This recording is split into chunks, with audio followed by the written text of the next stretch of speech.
आज की सरकार को पत्रकारों से कुछ विशेष चिढ़ हो गई। जिस तरह से पत्रकारों को आए दिन परेशान किया जाता है या जिस तरह से कुछ सिलेक्टेड मीडिया हाउसेस को सरकार प्रेफर करती है, जब कोई व्यक्ति सत्ता के खिलाफ अपनी आवाज उठाता है और उसे अपराधी की तरह पेश किया जाता है। आज हम जिस मुद्दे को लेकर आपके सामने आए हैं, वो एक तरह से कह लें तो हम आपके ही माउथपीस बनकर आपको ही बता रहे हैं। आपने हाल के न्यूज़ में देखा है कि कैसे अंजुम जी को सरकार ने परेशान करना शुरू किया है। हमारे ख्याल से वो एक बहुत ही नॉर्मल जर्नलिस्टिक स्टेप था जो अंजुम जी ले रहे थे, और उसके लिए अगर पत्रकारिता करने वालों को इस तरह से परेशान किया जाए तो ये सर्वथा गलत है और लोकतंत्र के खिलाफ है। लोकतंत्र जिन स्तंभों पर टिका हुआ है, उन स्तंभों की ये तोड़ने की प्रक्रिया कहा जा सकता है। हमने हाल में देखा है कि हमारी आज की सरकार को पत्रकारों से कुछ विशेष चिढ़ हो गई है।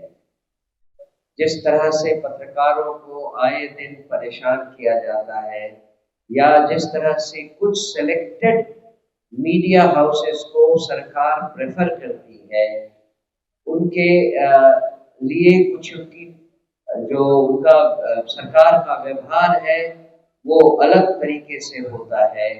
इन सब वाकयों से लोकतंत्र कमजोर होता है, ये हमारी धारणा है। उसके साथ ही आपने नोटिस किया होगा, आज के अखबारों में भी ये आया है कि एक वजाहत खान का मामला था जिस पर सुप्रीम कोर्ट ने कुछ कमेंट किए हैं, और मैं चाहता हूं कि सुप्रीम कोर्ट के कमेंट्स में से कुछ शब्द मैं आपको पढ़कर सुनाऊं। वो लिखते हैं, सुप्रीम कोर्ट का वर्डिक्ट उसमें लिखा है कि लोकतंत्र में असहमति को आपराधिक रूप में नहीं लिया जा सकता। आलोचना हर नागरिक का मौलिक अधिकार है। ये जो सुप्रीम कोर्ट की टिप्पणी है वो भारत सरकार के लिए भी एक चेतावनी है। अभिव्यक्ति की स्वतंत्रता केवल पत्रकारों के लिए नहीं, बल्कि हर नागरिक की सुरक्षा का कवच है। जब कोई व्यक्ति सत्ता के खिलाफ अपनी आवाज उठाता है और उसे अपराधी की तरह पेश किया जाता है, तो यह संविधान के अनुच्छेद 19(1)(a) का सीधा उल्लंघन है। सरकार से हमारी 3 मांगे हैं। सबसे पहले, श्री अजीत अंजुम पर दर्ज की गई एफआईआर तुरंत वापस की जाए। अभिव्यक्ति की स्वतंत्रता की रक्षा के लिए एक स्पष्ट नीति बनाई जाए। और तीसरा, पत्रकारों की सुरक्षा और अधिकारों के लिए विधायी प्रक्रिया में सुधार हो। मैं चाहता हूं कि इस विषय पर हमारे वरिष्ठ नेता और सुप्रसिद्ध अभिवक्ता श्री वसंत चौधरी जी भी आपसे कुछ शब्द कहें। वसंत जी। आर पर अंजुम ने जो टिप्पणियां की, उसके बदले उस पर जो मुकदमा किया गया है, ये बिल्कुल संविधान का उल्लंघन, जनतंत्र का अवमानना, और जनतंत्र को नहीं मानने जैसा।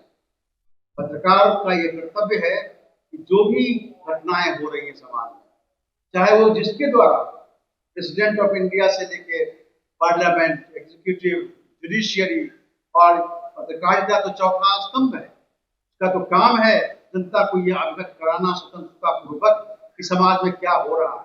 निश्चित तौर पे आज चुनाव आयोग जो SIR प्रक्रिया कर रही है वो बिल्कुल अटपटा प्रक्रिया है, बिल्कुल पहली बार की जा रही प्रक्रिया, इस तरह से इतनी जल्दीबाजी में। इस पर सुप्रीम कोर्ट ने भी टिप्पणी की है। उस बात को अगर एक पत्रकार लिखता है, जनता को बतलाता है, तो ये तो वो जनता की सेवा कर रहा है, प्रजातंत्र की सेवा कर रहा है, कोई वो अपराध नहीं कर रहा है, और उसको इसकी पूरी स्वतंत्रता है और मिलती रहनी चाहिए। सत्ता जब देखो तब अपने विरोध को दबाती है, ये हमेशा होता आया है, और आजकल ये और ज्यादा मुखर होके हो रहा है। वकील को ईडी केस तो फंसाया जाता है चूंकि इसने किसी मुजरिम को कोई राय दी हो। अभी आपने सुना होगा कि सुप्रीम कोर्ट को हस्तक्षेप करना पड़ा। वही तो अंजुम एक नामी गिरामी पत्रकार है, वो एक प्रतिष्ठित पत्रकार है, उनकी बातों को दबाना, उनकी आवाज को दबाना बहुत निंदनीय और खतरनाक है। हम लोगों को इसका कॉन्फिडेंस लेना चाहिए और जनता को उनके पक्ष में खड़ा होना चाहिए। इसलिए जन स्वराज इसका विरोध कर रही है। सबसे पहले हम लोग इस बात को टेकअप किए हैं और पत्रकारों के अधिकार के लिए हम हमेशा सजग रहेंगे, तत्पर। नहीं, ऐसा नहीं है कि हम इन सब बातों को नोटिस नहीं करते, लेकिन अगर सरकार पत्रकारिता और पत्रकारों के विरुद्ध कुछ कदम उठाती है तो वो लोकतंत्र के लिए डायरेक्टली खतरा बनती है। अगर ऑपोजिशन का या किसी पॉलिटिकल पार्टी का कोई व्यक्ति कोई स्टेटमेंट देता है तो उससे हम संज्ञान लें ये जरूरी नहीं है, क्योंकि उनकी अपनी कोई संवैधानिक कोई कंपल्शन नहीं है हमारे पास। लेकिन इस विषय पर जो आपने उठाया है, मैं केवल इतना ही कहना चाहूंगा कि अगर लीडर ऑफ ऑपोजिशन खुद भी पत्रकारिता और पत्रकारों के विरुद्ध इस तरह की बातें करते हैं तो आप सोच सकते हैं कि पिछले 35 सालों से बिहार में जिन दो दलों ने राज किया है उनके शीर्षतम नेताओं ने पत्रकारों और पत्रकारिता के लिए क्या समझ रखी है, ये निंदनीय है। और उसके साथ साथ बिहार के आने वाले दिनों के लिए खतरे की घंटी भी है। बिहार में लोगों को जो 4 महीने के बाद अपना वर्डिक्ट, अपना निर्णय सुनाना है, उसमें बिहार की जनता इस बात का ध्यान रखे कि कौन से राजनीतिक नेता ने और कौन से राजनीतिक दलों ने लोकतंत्र का गला घोटने में कोई कसर नहीं छोड़ा।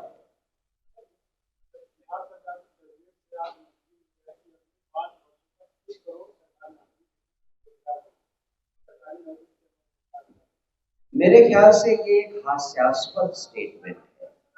इतने दिनों से 20 साल से नीतीश बाबू और उनकी सरकार सोचती रही है कि बिहार की जनता को जब चाहे तब बेवकूफ बना दिया जाए, और ये स्टेटमेंट भी उसी तरह से जनता को एक बार फिर से बेवकूफ समझकर धोखा देने वाली बात है। मेरे ख्याल से सरकार की कुव्वत में ही ये बात नहीं है कि वो इतनी नौकरियां दे सके। मैंने देखा एक प्रेस स्टेटमेंट में उनका कहना है कि हमने पिछले 20 सालों में 50 लाख लोगों को नौकरी दी है और अगले 5 सालों में हम 1 करोड़ लोगों को नौकरी देंगे। ये न तो फैक्चुअली करेक्ट है, न ही प्रेडिक्टेबल जो है, आगे फ्यूचरिस्टिक भविष्य की बात जो करते हैं वो संभव है।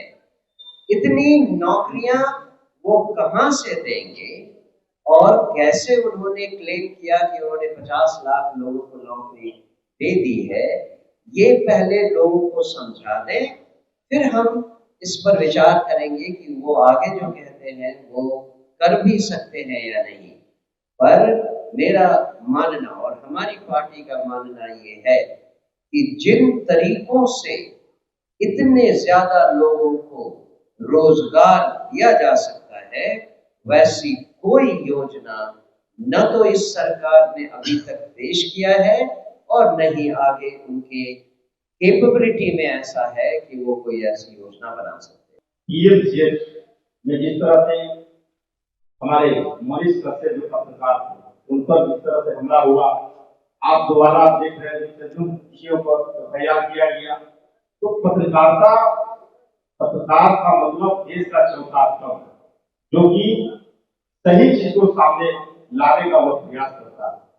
तो अगर देश का चौथा स्तंभ ये अगर विलुप्त हो जाए तो आज के लिए मैं समझता हूँ कि सही और गलत का कहीं कोई पहचान नहीं रहेगा। तो ऐसे में हम पूरे देश के अखबारों और पत्रकारों से मैं कहना चाहूंगा, ऐसे मुद्दों पे सही पत्रकार बंधुओं को एक होकर और इस तानाशाह जिस तरह से तानाशाही रवैया अपनाने का प्रयास सरकार के द्वारा किया जाता है, इसका पुरजोर विरोध होना चाहिए। जन स्वराज पार्टी के आदरणीय प्रदेश अध्यक्ष जी और हमारे अधिवक्ता महोदय की बातों को आपने सुना, यह जन स्वराज ने आवाज उठाने का काम किया है और जिस तरह का भी संघर्ष हो जन स्वराज संघर्ष करने का काम करेगा। अब हमारे बीच में मीडिया प्रभारी आदरणीय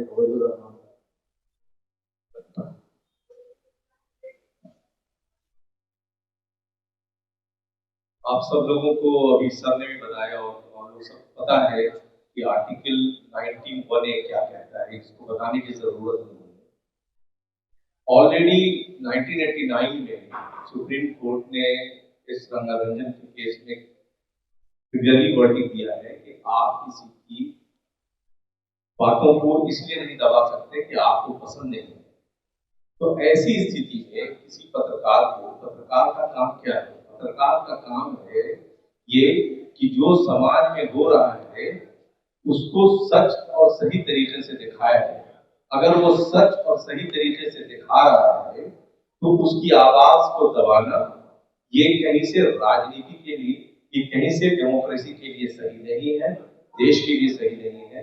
अगर किसी पत्रकार को आप इसलिए उसका विरोध कर रहे हैं कि वो आप को सपोर्ट नहीं कर रहा है, आपकी बातों को नहीं रख रहा है, बल्कि जनता के सामने सच ला रहा है, तो सच की आवाज को दबाना सबसे बड़ा आज के दिन में गुनाह है। और जन स्वराज पार्टी ऐसे तमाम चीजों का विरोध करती है। हम लोग इसके विरोध में। Thank you very much.